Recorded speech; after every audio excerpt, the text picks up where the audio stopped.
नमस्कार भक्तों, चैनल पर आपका हार्दिक स्वागत है। अभिनंदन है। मकर संक्रांति पर्व हिंदू धर्म का एक महत्वपूर्ण पर्व माना जाता है और इस दिन गंगा स्नान और दान का विशेष महत्व है। इस दिन सूर्य उत्तरायण हो जाते हैं और इस वर्ष यह पर्व 15 जनवरी को मनाई जाएगी, क्योंकि इसी दिन सूर्य भगवान धनु राशि में अपनी यात्रा समाप्त कर प्रातः 2:54 पर मकर राशि में प्रवेश करेंगी। इस अवसर पर शुभ मुहूर्त यानी मकर संक्रांति पुण्यकाल सुबह 7:15 से शाम 5:21 तक होगा और मकर संक्रांति का महापुण्यकाल सुबह 7:15 से सुबह 9:08 तक का है। देखिए, मकर संक्रांति का पर्व वेदों में भी वर्णित है और वेदों में भी इस दिन को महापर्व कहा गया है। मकर संक्रांति को देवताओं का भी दिन कहा जाता है। इसी दिन को भगवान सूर्यदेव मकर राशि में प्रवेश होता है।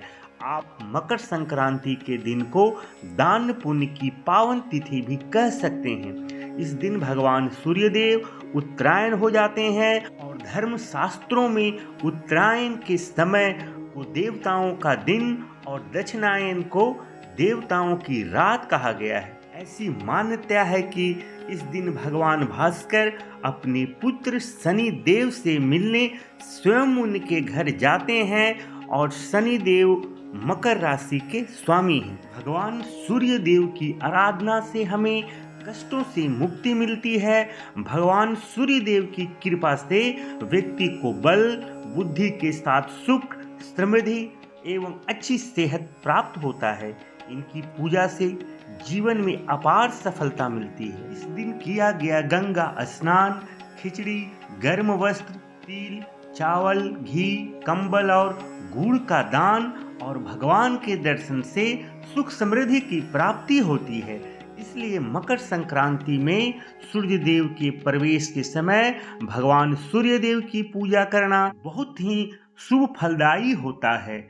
इसको बहुत ही पावन दिन भी माना जाता है, क्योंकि इसमें खरमास का भी अंत होता है, जिसमें मांगलिक कार्यों की शुरुआत होती है। मकर संक्रांति के पुण्य काल में पवित्र नदियों में सबसे पहले स्नान करने का महत्व है। मगर किसी कारणवश आप नदी नहीं जा सकते तो घर में एक टब या बाल्टी में गंगा जल पानी को मिला दें और उसके बाद स्नान करें। उसके बाद भगवान भास्कर की पूजा करें, उन्हें जल अर्पित करें, ब्राह्मणों को दान और भोजन कराएं, गरीबों को भी दान दक्षिणा और भोजन कराएं, काले तिल का दान करें, क्योंकि इस दिन की पूजा और दान का विशेष महत्व है। पुराणों के अनुसार सूर्य देव और उनके पुत्र शनि देव के संबंध अच्छे नहीं थे। इसके पीछे की वजह थी भगवान सूर्य देव शनि देव की माता छाया के प्रति उनका खराब व्यवहार। दरअसल जब शनि देव का जन्म हुआ तो उनका काला रंग देखकर सूर्य देव क्रोधित हो गए थे और उनके जन्म के दौरान यह कहे थे कि ऐसा काला पुत्र मेरा हो ही नहीं सकता। साथ ही साथ सूर्य देव ने क्रोधित होकर पुत्र सहित छाया देवी को दूर जाने का श्राप दे दिया था। यही कारण है कि ब्रह्मांड में ग्रहों की गिनती में शनि देव सूर्य से सर्वाधिक दूरी पर रहते हैं। यह बात देवी छाया को इतनी बुरी लगी कि उन्होंने भी गुस्से में आकर सूर्य देव को कोढ़ हो जाने का श्राप तक दे डाला। देवी छाया के श्राप से सूर्य देव कुष्ठ रोग से पीड़ित भी हो गए थे। इसके बाद से क्रोधित सूर्य देव ने शनि देव का घर भी जला दिया था। घर जलने के चलते शनि देव और उनकी माता को काफी कष्टों का सामना करना पड़ा। मगर सूर्यदेव को उनकी दूसरी पत्नी के पुत्र यमराज ने काफी समझाया था कि वो माता छाया और भाई शनि के साथ ऐसा व्यवहार ना करें। जब देवी छाया के श्राप से सूर्यदेव कुष्ठ के रोगी बने थे, तब यमराज ने अपनी तपस्या से उन्हें श्राप से मुक्ति दिलाई थी, जिसकी वजह से सूर्यदेव उनकी हर बात का सम्मान देते थे और इसलिए उनके समझाने के बाद सूर्यदेव खुद शनिदेव के घर उनसे मिलने पहुंचे। जब सूर्यदेव देवी छाया और शनिदेव से मिलने के लिए उनके घर पहुंचे तो उन्होंने देखा कि वहां कुछ भी नहीं था, सब कुछ जलकर बर्बाद हो चुका था। इसके बाद शनिदेव ने काले तिल से अपने पिता का स्वागत किया था। शनिदेव के ऐसे व्यवहार और लगाव से अति प्रसन्न होकर सूर्यदेव ने उस दिन उन्हें नया घर दिया जिसका नाम था मकर। इसके बाद से ही शनिदेव 2 राशियों कुंभ और मकर के स्वामी हो गए।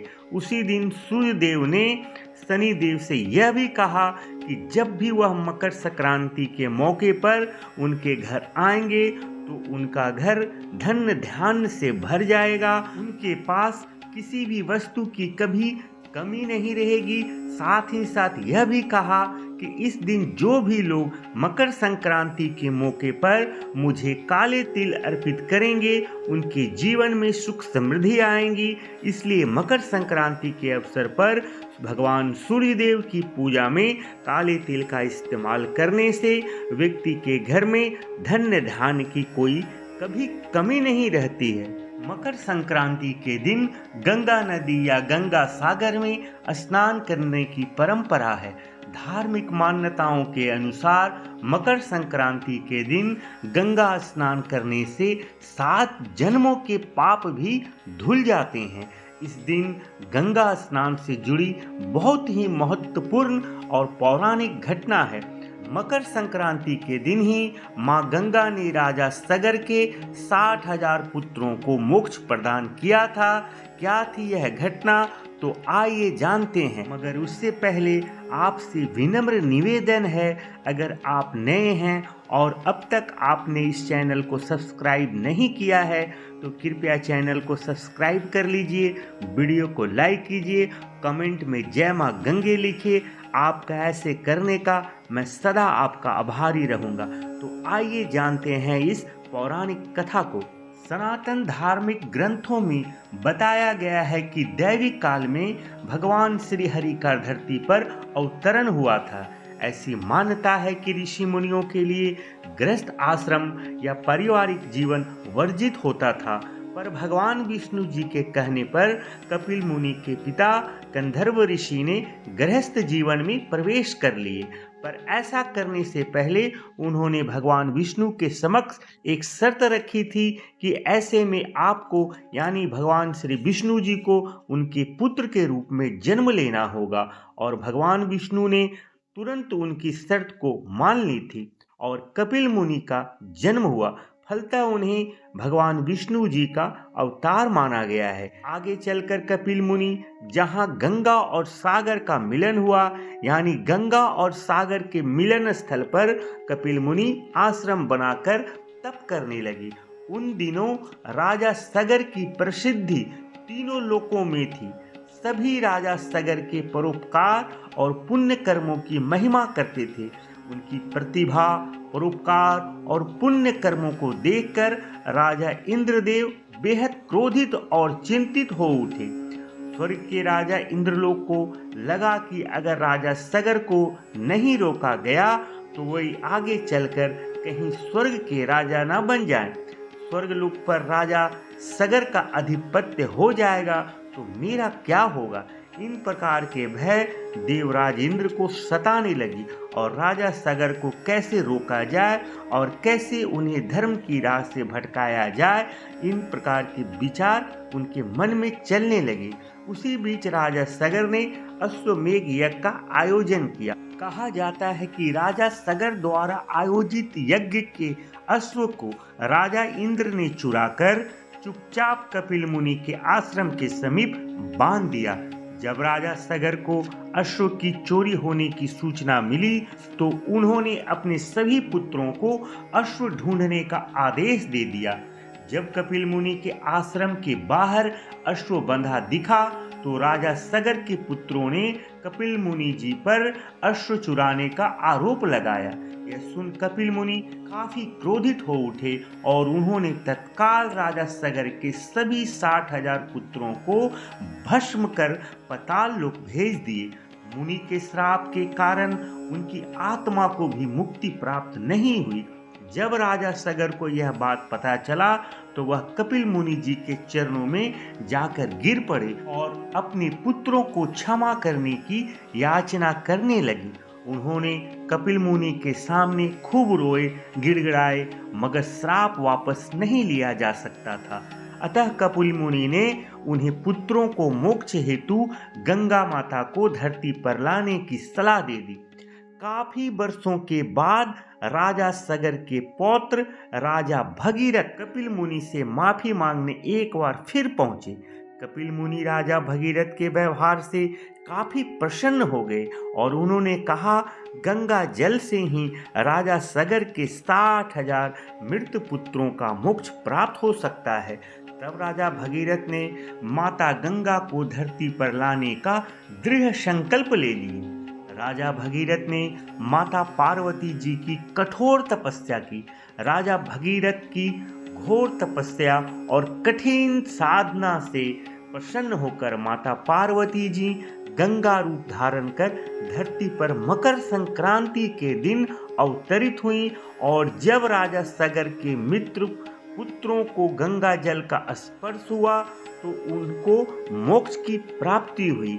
यानी राजा भगीरथ अपने अथक प्रयास और तप से माता गंगा को मकर संक्रांति के दिन लाकर उनकी आत्मा को मुक्ति और शांति दिलाई। यही स्थान गंगा सागर कहलाता है, इसलिए यहाँ स्नान का विशेष महत्व है और इसलिए विक्रमी संवत के अनुसार प्रति वर्ष पौष माह के अंतिम दिन यानी मकर संक्रांति के दिन दुनिया भर से लाखों श्रद्धालु अपनी मोक्ष की प्राप्ति की कामना को लेकर आते हैं और यहाँ पुण्य की डुबकी लगाते हैं। मकर संक्रांति के दिन गंगा सागर में स्नान और दान का जो महत्व है वह कहीं अन्य नहीं है। इसलिए कहा भी जाता है, सारे तीर्थ बार बार, गंगा सागर एक बार। ऐसा कहा जाता है कि यहाँ स्नान करने से मोक्ष की प्राप्ति होती है, पितरों का आशीर्वाद भी मिलता है। कहा जाता है गंगा सागर रूपी मोक्ष धाम में मकर संक्रांति के दिन गंगा स्नान करने से 100 अश्वमेघ यज्ञ और 1000 गौएं दान करने के बराबर फल की भी प्राप्ति होती है। इसलिए मकर संक्रांति के दिन लोग गंगा नदी में जाकर पुण्य की डुबकी लगाते हैं, भगवान भास्कर की पूजा आराधना करते हैं ताकि उन्हें भी मोक्ष की प्राप्ति हो सके, अच्छे स्वास्थ्य, बल, बुद्धि, सुख और समृद्धि की प्राप्ति हो। हर हर महादेव। जय मां गंगे।